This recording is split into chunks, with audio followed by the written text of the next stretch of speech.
make it through because I loved you. Welcome back to the Fourth Letter Radio. My name is Rhythma Daytwa Gina Tall. We're so happy to have you back.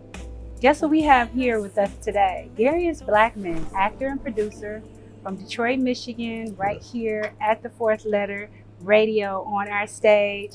Welcome, Darius. Hey, how you doing? How you It's been doing? a minute. Yes, it has. Yes. Yes. So we asked you to come on to the Fourth Letter Radio because many years ago, I was calling you Mr. Detroit. Oh, Okay. Yes, I remember. I was calling you Mr. Detroit because I felt like Detroit needed that glamour. Yeah. And you bring that glamour to the game. Okay. You bring it to Detroit. I thought it would be great to finally get you onto the Fourth Letter Radio and just to share with us your journey to just all the great things that you have going on. And it's time. It's time for us to get to know you a little better. There we go. Right? So I have a couple of questions, audience. Uh-oh. Here we go. And we're going to get started. This is Darius Blackmon. He's an actor. He's a producer. He's got a lot of things going on. He's got a long bio and repertoire going on here. So we're going to let him kind of tell us a little bit about the before and the after, right? Yes. So Darius, right now, you have been known as the best dressed actor on Tubi. Okay. We're gonna break that down a little bit, right? Let's break it down. Okay, because there's some things that's going on with the whole Tubi thing on social media, and Tubi actors and movies have not been given their due diligence. People haven't really been kind, and we know what we know about our actors and our movies. Okay, Oh, most definitely. so tell us a little bit about how you feel about what's been said about the movies and the actors with Tubi.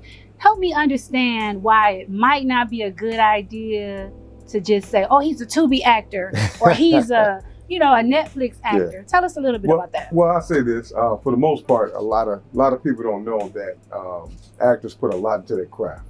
So we put a lot into our craft as far as rehearsing, practicing, just polishing our skills, going to acting classes, courses, camps. And I just say to acknowledge the term correctly, they're just called actors because they're on different platforms. Tubi is one platform that they're on right now, and that's a great platform to be on. And it's getting national recognition.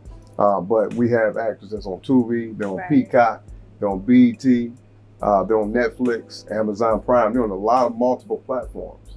So to limit it down to one is, it's a little unfair. It could be slightly offensive when people walk up and say, "Oh, that's the Tubi actor." And it's like that's cool, but you don't like that. Yeah, I don't think none of us do. Okay. but just to be named as Tubi actor. A Tubi actor. But, yeah, because the craft is so much energy and time put into it. Is it because Tubi is free? Is it because, there are some really great movies and some really great actors on Tubi. And I just think that they're not giving it a fair shot. I think Tubi is great. Oh no, Tubi is amazing. Okay. Tubi is amazing, but it's like you don't want to limit it down to one. Okay. That's like somebody saying Amazon actor. It would still be the same effect. Okay. Like, I'm just an actor. Well, we needed to clear that up. Yep, that's all. Because they have this huge debate going on Facebook right now. Oh wow. About the whole, Tubi actor. They get on there. They're very critical. Of the movies. They're critical of the actors. And so, how do you kind of navigate through that? You know what? I say this. Tubi has a lot of fans. They have a lot of supporters, and I just like the Tubi groups that they have. Yeah. And they're critical. So I just say as an artist, you have to polish your craft. Okay. You can't come nowadays and have mistakes and flaws that you could have had back a few generations ago. So you're growing. They should have grace, right? Yeah, gotta have grace. Tell us the movies that you have on Tubi so we'll know what to look for. Okay, well, the movies I'm actually in, produced by, one is produced by Tanja Ayers, and that was called Rotten. Rotten. Yeah, Rotten. Okay. So Rotten is one of the movies that you're in. One of the movies on Tubi is Rotten. Okay. The other one is produced by Legend. Legend. He wrote and produced that, and that was called Absence of Innocence. Absence of Innocence. So Yes. you're on Rotten. Yeah, and Rotten. Absence of Innocence. Okay. You can also catch me in Faking the Band. Faking the Band. Yeah, Faking the Band. That's Cisco, Levon. And Okay. Then we also have Legal Criminal. Legal Criminal. Yeah, Wow. He's got a long list here. Yeah, Legal Okay. Criminal, and that was a good film put together. Good. Okay, and they are on other platforms as well, not just Tubi. Well, yeah, Legal Criminal just had the release. Okay. That one will actually be on Tubi very soon. That will be on Tubi so those very are the soon. 4 movies Yeah. that you've done so far. Are those all the movies? Do you have other ones that we need to look out for? Well, I've been featured in the Dirty D as well. Okay. So I had a I slight like feature in the Dirty D. the Dirty D. Yeah, I like it's a television episode type series, right? Solid. Yeah. Where do we find that one? That one's on. I believe they're merging it to Peacock, but it's on Tubi as well. Yeah, so shout out to Lisa Brown on that. Okay, Lisa Brown. And for Legal Criminal, shout out to Jale. She put that together, and Juicy. They put it together. Yeah. And it's a phenomenal. And these movie. are all Detroit producers. They're producers straight out of Detroit, and it's just phenomenal, phenomenal platform to be on. And one more, we have we also got my guy Shay Khan. Ashe Khan. Yeah. He put together the Come Up. The Come Up movie, and he also put together Drugs and Strippers. I was in that one featured Drugs as well. and Strippers. Drugs and Strippers. I was featured in that one as well. There we go. Was that one of your first ones? Yeah, that was actually one of the first ones. That must have been back in the day. That was back a few years. But yeah, it was a featured film. Great mind, great producer as well. Okay. Now, out of these that you've done so far, which one is your favorite, most memorable movie? The most memorable one for you, I would have to say Rotten. Rotten. Mm-hmm. because I pretty much was I was a supporting actor. Okay. But I had the most time in on that movie, and I had to do a lot more to study my lines, go to rehearsal. It was a lot put into that. Okay. Had like 9 different outfit changes. I mean, it was. And you enjoyed it. Yeah, I enjoyed it. I enjoyed the production. Melissa Tablet, rest in peace. She actually was the director over that, and Mike Raw Voices. He was the director as well. Mike Raw. So I remember that one young lady that you just talked about. We lost her. She was lost in the middle of filming. Was that in the middle? What happened? After we completed the film. Yeah. Melissa, she actually passed away 4 days right before the premiere. Right before the premiere, after the film was already over with and edited. So while we was promoting the premiere, she passed away then, Yeah. And don't let the stress get to you guys. Yeah. Stay focused and just see it through. Yeah. And she was one of the curves for the film industry in Detroit. Okay. It was monumental because she trained a lot of the actors on how to perfect their craft. She actually worked on me. She was hard on me as well. So she wasn't gonna let you slide. Oh no, she. You can look this good, but that doesn't mean you can act. She held no punches. Okay. No punches. I'm telling you. So you miss her. Yes. Oh, Melissa. Wow. Yeah. She does her thing. Okay. She did her thing. So in this experience, at what point did you just say, you know what? This is what I want to do. This is for me. Because, we dibble and dabble. People have many things that they do. You have many things that you do. But at what point where you said, I'm just going to go for this 100%? I would say after the pandemic. After the pandemic where, I'm also in business as well. Okay. After the pandemic, we had to shut down business. We had to open back up. Right. So it was like a dysfunction with business, and as far as acting and being on the stage is something that I've been wanting to do for a while because I've always been behind the scenes as a producer working on film. Photography, event planning, videography, promotions, owning a banquet hall, promotions, doing all types of events. So, all the way back to the Clark Lofts. Back to the Clark Lofts when I had the Clark Lofts. Yes, you remember the Clark Lofts. I remember the parties at the Clark Lofts. Yeah. That's a whole nother segment. That was back. Look, we got over 20 years now. Was that like 80s and 90s? Wow. Yeah. So the Clark Lofts, and that was back. I had Diamonds and Pearls and Oasis Lounge. I turned it into that. Yes, you banquet did. hall. It was a lot going on. You had to be, and you were so young, but you were leading.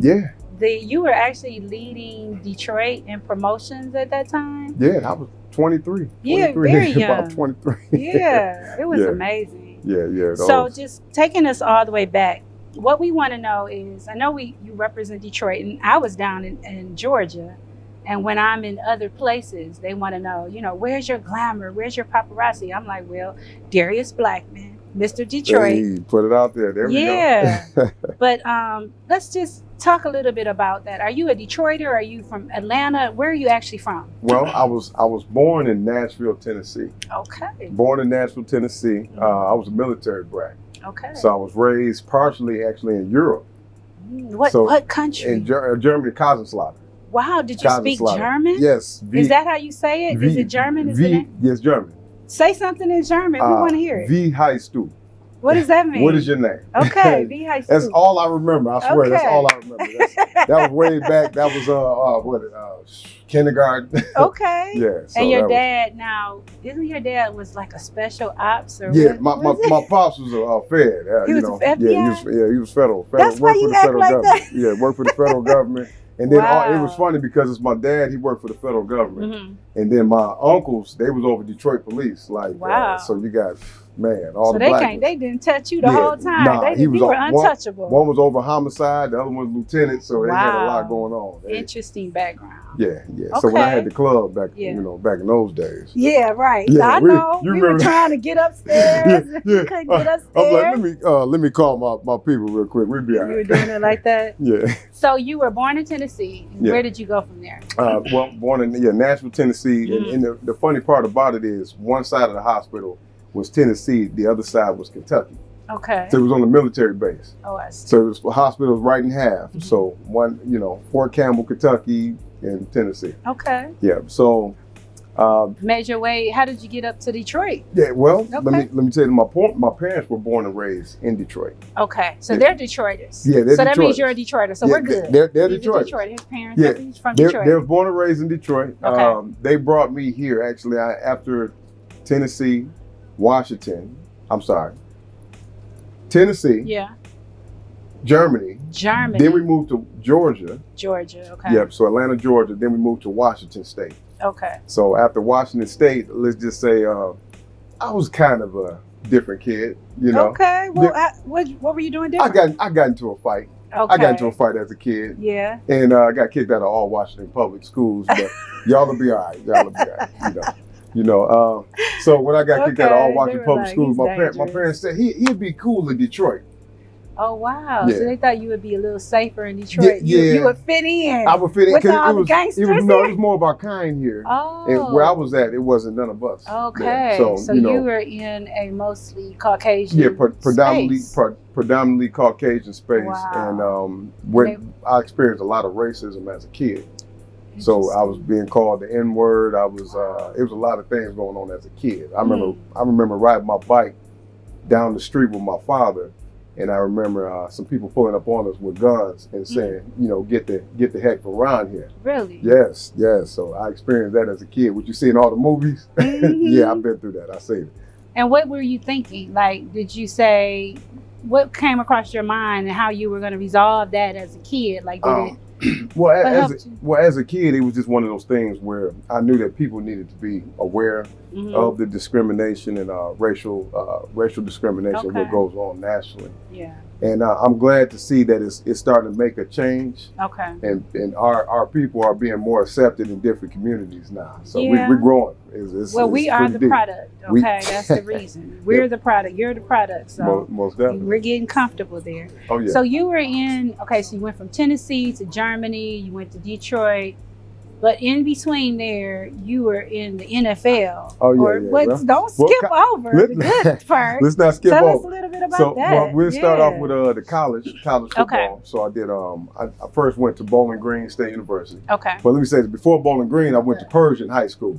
Hmm. So it was Persian High School, and then I went to Bowling Green. So you were in Detroit doing Persian. In Detroit, went to Persian High School. Okay. I'm a doughboy. Okay. Yeah, 7 Mile. We say that all day, but doughboy. I went to Farwell Middle School Okay. before that. So we reversed it. Now we fast forward. After that, I went to Bowling Green State University. I played for Urban Meyer. Okay. Urban Meyer, he NFL coach. Jacksonville. Mm-hmm. And after Urban Meyer, I ended up transferring to Missouri State. Did you get a scholarship? Yeah, scholarship. Football scholarship? Football, full ride, Missouri State. Full ride scholarship. There we go. Yeah, after Missouri, I went to Grand Valley State. Okay. And we won back-to-back national championships. So we won, And what position did you play? I played first. I played linebacker. Okay, you was like linebacker. I was tearing the quarterbacks up. Okay. Then they put me on the defensive end, and I was tearing them up. Messing them up. We was having the ball. Okay. We was having the ball. How did you get from there to the NFL? Tell us a little bit about that. So after that, we had combine, and I decided to try to walk on to the Atlanta Falcons, and I just say that it was pretty good. Yeah. It was pretty good. It lasted for about two games, and then after that, I blew my shoulder out, and football career was over with. You were like, we're not doing that. Yeah, no, football career was over with that fast. But it's interesting because there are a lot of mothers that would be happy for their child to not do football. Right. I know you were telling me you would either do football or do something else. Everybody isn't for football. Yeah. Be a football actor. What are you gonna do? I would say football to me is important. I feel like it's important definitely for the young gentleman, or just being in a sports environment. It shows you how to work together as a team. So by showing you as a team, and it teaches you discipline. So it teaches you discipline. The coaches be on you. You have to achieve a certain grade point average to stay on the team. Mm-hmm. So then outside of that, I mean, with the discipline, the coaches be on you. They make sure you go to class. Mm-hmm. They make sure you're not being disrespectful to your mother. You know what I'm saying? Right. They discipline. They discipline. They are on you. You got to be on time. You got to have all your stuff together. So that's really interesting. We talked about possibly looking at speaking engagements where you can really talk about how football relates to discipline, and what did you say? You're either going to do the streets or you're going to do football? Yeah. It's like you have it where you could be just a young, busy kid, and I was just advise them to get into sports. Period. Because you do have the streets, or you could choose being in an activity. So it don't have to be football. It could be an art program. It could be baseball, basketball. But I advise to keep your kids busy. Don't give them time to think about other things to do, Okay. So you keep them busy at all times. And a lot of times they get a scholarship from doing it. Let it pay for their college and just help them out in life. Well, what we're going to do right now, we're going to take a real quick break. This is the Fourth Letter Radio. My name is Rhythma de Toi. We're right here in Detroit at 17346 Gloucester at the Blue Bag Boutique and Business Lounge. And we'll be right back. Right back.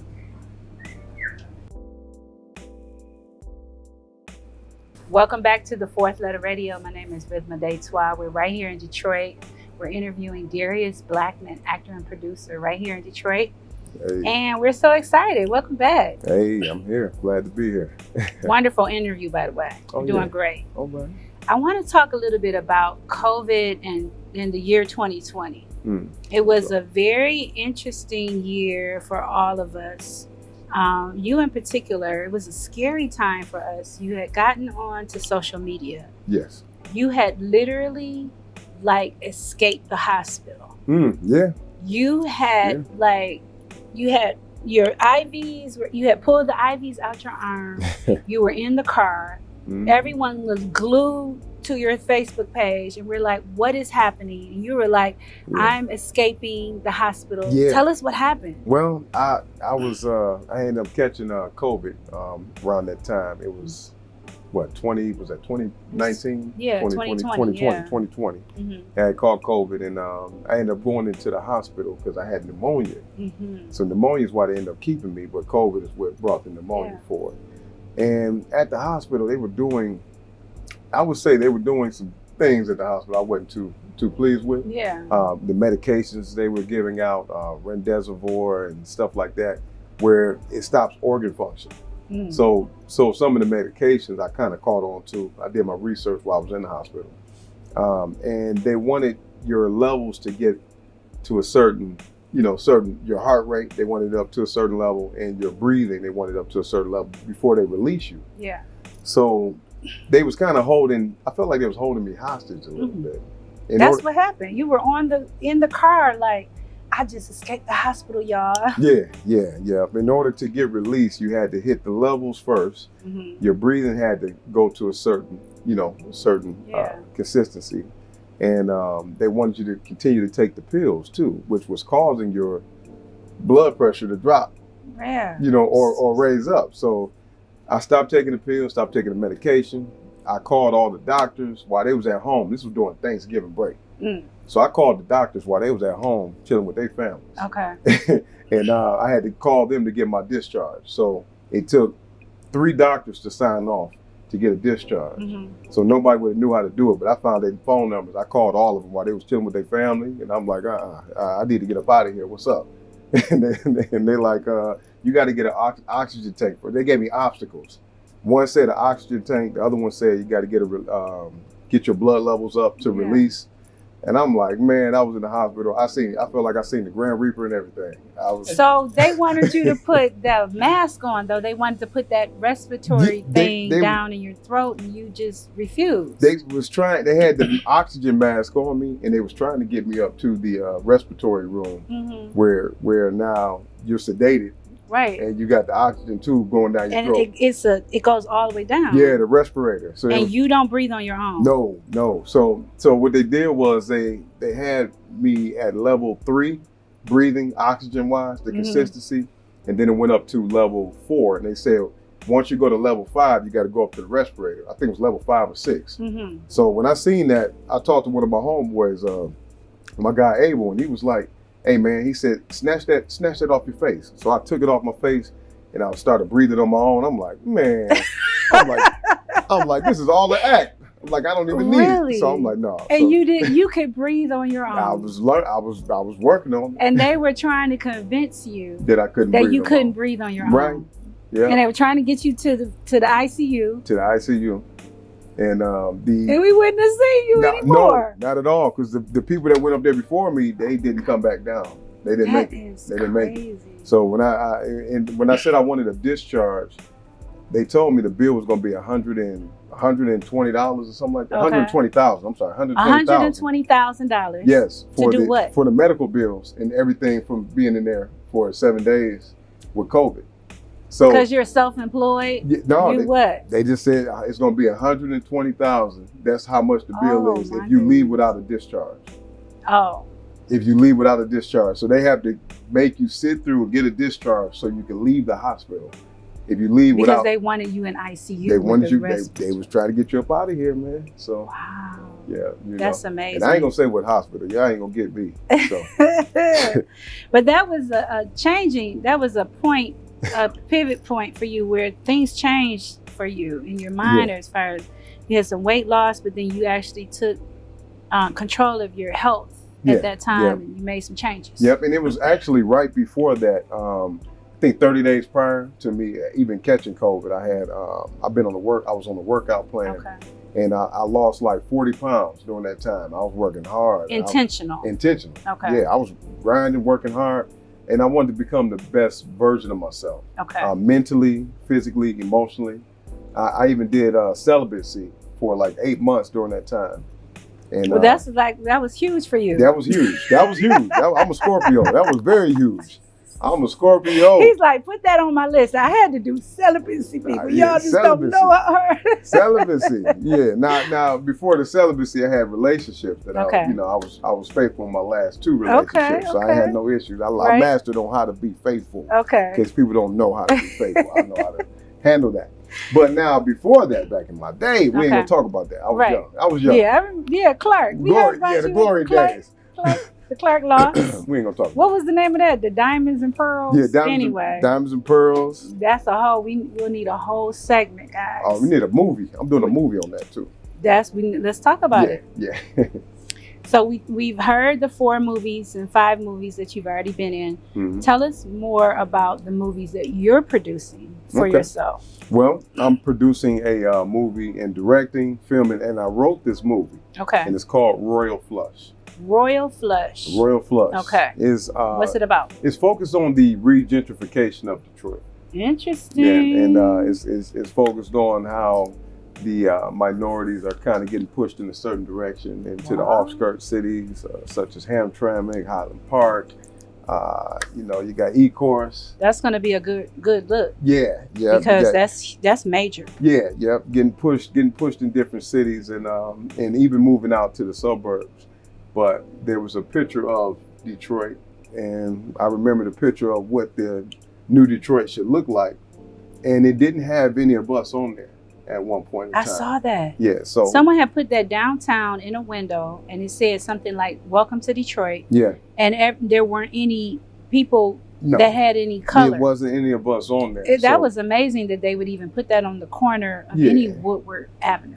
So if they didn't have moments like that, historical moments like that in Detroit, I wouldn't be able to capture it to make this film. Okay. On just focusing on the regentrification. They had programs, I believe, that was a work here, live here program. Right. It was emails that was sent out, and I'll just say a lot of minorities didn't get the resume with that. Yeah. So when you see it, they wanted to diversify the city. So I appreciate the effort in that. But in the process of diversifying the city, they pushed a lot of minorities and African Americans away from downtown. Yeah. So they have. So that's what my movie is kind of focused on, just the regentrification of Detroit. Royal Flush. Royal Flush. Any other ones that you're working on? And don't forget, he's looking for actors, crew members, I need that. actresses. So Royal Flush, Darius Blackmon. Yeah, Royal Flush. And you're writing it, directing it, and producing it yourself. Yes, and acting in it. I'll be in it too. So. Now you're going to be acting in it. Okay. Yes. Any other movies that you're working on? That's actually the focus the right one? now. Okay. 2024. 2024. Is it coming out in 24? 2024. God willing. Yeah, we're doing the casting call come January.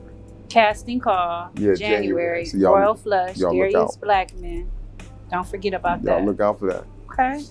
Now, tell us a little bit about what is the biggest misconception about you? I know that you've got the look, you got the history, you got the swag, but what is the misconception? Because one of the reasons why I wanted to do an interview, because we're business partners or business associates, and we just have these really great business conversations, and I don't think people know that side about you, and they have this idea that you could possibly be a superficial type of guy. It's possible, and it's just not true. Nah. So what do you think a misconception would be? It probably the superficial part, or possibly the arrogance part. Confidence, not intelligent or something. It could be that too. Confidence gets mistaken for arrogance all the time. And as far as intelligence, I just say the IQ is up there. I have a master's degree, associate's business, all of that. Wow. So y'all, everything. Yeah. In communications, and also they've been playing you like you wasn't up there. Oh, like no. I never got played like that. Hadn't been schooled or anything. Right. Like you were just all somebody to look at. You got some great conversation as well. It's more to the eye, and we like I said, we done had conversations too. So we've been talking about that TED Talk. Oh yeah, that would be to talk about the relation between football and discipline, and how your children really should be into some type of disciplined sport. Yes, and that would be a great TED Talk for you. Yes, it would. So we also wanted to ask about your mom, and we talked a little bit about your dad, but your mom is no longer here with us. How do you think that she would feel about all these great things? My mother. Tell us a little bit about her. Yeah, my mother, she was a sweet woman, sweet woman. I mean, virtuous woman. She was married to my father, and my father was married for 38 years. Wow. My mother, I never heard her raise her voice before. Not to you? Nope, she didn't raise her voice. Or to her husband? Nope, not to her husband at all. Wow. Not to the kids. Now, is she from the South? Nah, she originally, her parents had the roots from the South, Alabama and stuff like that. So, but now she was a Christian woman, so she believed in, God, and like I said, virtuous woman, faithful to my father. She took care of home, took care of the kids, and you ever seen how the teachers be real nice? Yeah. That's how my mother was. She was a very nice woman. Very nice woman. Sweet, well spoken. And then she has, she left us. So Yeah. Okay. She's no longer here. It's my baby. It's my heart. And, Yes. but I will say that she instilled some things in me that I just never forget. Do you see signs of her all the time? Yeah, most definitely. Okay. Most definitely. I She's just with say, you? yeah, because my father, he was militant. He was militant more. Okay. So he was militant, good guy too. He was like the man of valor. So she was a virtuous woman. He was the man of valor. And believe it or not, my mother and father was married that whole time. Yeah. And had a faithful relationship. Okay. Faithful, as in he didn't step out on her with any women, and he brags about that. And my mother was faithful to him. 38 years. 38 years, he brags about that because he feels like the devil would have came and destroyed his home if he was out here in the streets. You're allowing the doors to open for stuff to come in. So into the relationships that you've had, I've been a couple friends with, girlfriend, I've been friends with them, and but you've never gotten married. Do you think that because your mom was just so virtuous and she just really is like the prototype of just the ideal woman, do you think that could possibly kind of cause you to say, you know what, I already know how you should be, and you haven't met that yet, or what's going on? I seen it work in the household. I seen the true definition of what God intended a submissive woman to be. Okay. So my mother was a submissive woman, but with her submission, she actually owned my father. She owned him. He would do anything that she wanted because she did not challenge him like with masculine energy. So it's a science behind it. It's a science. And you haven't found that science, obviously. There you go. Haven't found the science, but it is a mastery. Are you looking? I'm looking. I'm a single man. I'm a single man. You I'm definitely looking for Mrs. Blackmon. Okay. So, you have children, but you just never decided to marry. Yet. Yeah, have children. Okay. Still not married. Okay. Still looking. All right. Mm-hmm. Well, and what are the qualities? I know you talked about, I know this is what the ladies want to know. Mm-hmm. So you talked about a woman who can be submissive and be faithful. Yeah. I can imagine, though, that there's a strong presence in that, Yeah. What are some of the qualities that you haven't seen yet that you're still looking for? Well, I would say I'm just looking for just a well-kept woman, because I keep myself groomed, so I don't necessarily, want a woman I gotta nudge and be like, hey baby, we're going somewhere special. Just put on, baby. If you stay ready, you ain't gotta get ready. So they need to stay ready. You ain't gotta get ready. Okay. So, but what about the ones that, on a Monday they kind of like, but that's then cool. you can get, what they call it, I can clean up a little bit. You clean up just on the weekend a little bit. We might be on, you never know, we might be in front of a camera. Okay. So. And it seems like the space that you're in, you have to have, I don't know if it's like thick skin, or you have to be ready for this life that you're about to go into also. Be able to handle all of the attention that you get. You get a lot of attention. You're very personable, but then you're kind and a gentleman. So the charisma is there. That's going to be difficult. I mean, I'll be honest with you. People kind of gravitate to me differently. Okay. I would say that God touched me differently. He gave me His abundance, His anointings. So I would say I stand out in the room amongst giants. Okay. So just the energy and the vibe, and I like to be around good-hearted people as well. And just good energy, that's normally what I attract, because that's what I have. So that I have a pure heart. So that's one thing. I wanted everybody to see that and know that about you, that how down to earth you are. How easy it is to have a conversation, anybody, really. And you're friendly. So you would think that because you're always, caring for yourself and worried about your first impressions and your, the way that you look, that you wouldn't be approachable, but it's not true. So that's why I said I got to interview and make sure that people knew that about you. So we want to know a little bit about the things that you like, and then we'll finish up our interview here. Who's your favorite artist right now? As far as music? Yeah. As far as music, who are you listening to? I'm gonna have to go with Tank. Tank is more my vibe. You know, Okay. I'm into the R&B. I like the nasty music. You know, I get Tank into. got nasty Now he got music. I got like the sexy music. I would say, you gotta You keep like- it sexy. You Okay, know? so what kind of old school music? Because I think that the old school music is more sexy Yeah, than the new yeah, school music. Yeah, So So old school, I would go with H-Town. H-Town is okay. yeah, that's the sexy. You know, they like it slow. Yeah. You got Jodeci. You know, I there's love a Jodeci. few little artists. I still listen to that now. Yeah, of course. Yeah. Of course. And then what is your favorite movie? Yeah, Because you're into movies now, so Yeah.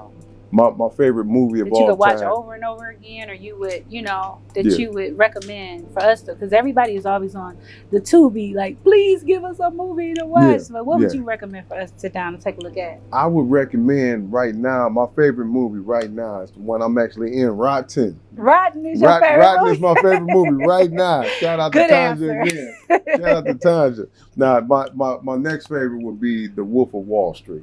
The Wolf, Of Wall Street. WOLF. Yeah, of Wall Street. Yeah, Wolf Okay. of Wall Street. What That's are we gonna learn out of that movie? You know what? That movie is just a fun movie. It's Okay. exciting. It got different Things different going things. on. Oh so yeah, you'll learn how to recommend that. you'll learn how to do business, but the other stuff you don't want to learn in that movie. They got a lot of bad things going on. Okay. But it's a good movie. Wolf of Wall Street. Yeah. 'Cause that's what we're gonna watch this weekend, guys.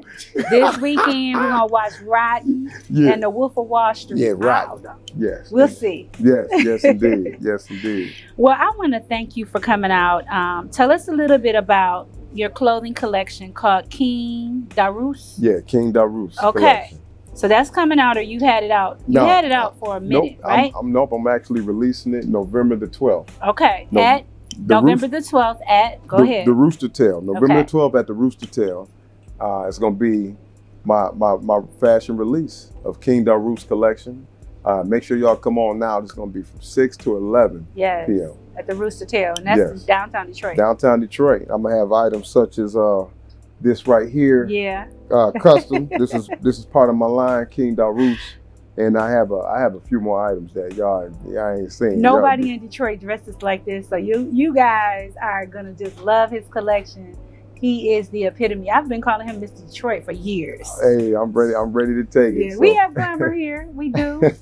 So we want to thank you, Darius, as always. A great friend of mine. A great conversation all the time. Yes, indeed. We're working on that TED Talk. Okay. Hey, I'm He's ready. gonna be on TED Talk Detroit. Okay. Hey, I'm We're ready. working on that. I'm ready. We want to thank you. Keep doing this great work. Oh man. I'm so happy that I snagged this interview with you, because this is gonna make me look good with Girl, my you journalism. already Right. look good. With the Fourth Letter Radio. Yeah. Thank you for that. Fourth letter And so we radio. want to thank you for coming on, giving us this exclusive interview with the Fourth Letter Radio.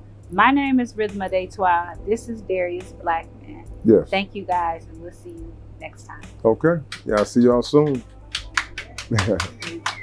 All right. You what to do, and why'd it take so long for you to notice that I went missing? 'Cause you know you miss me and my kiss.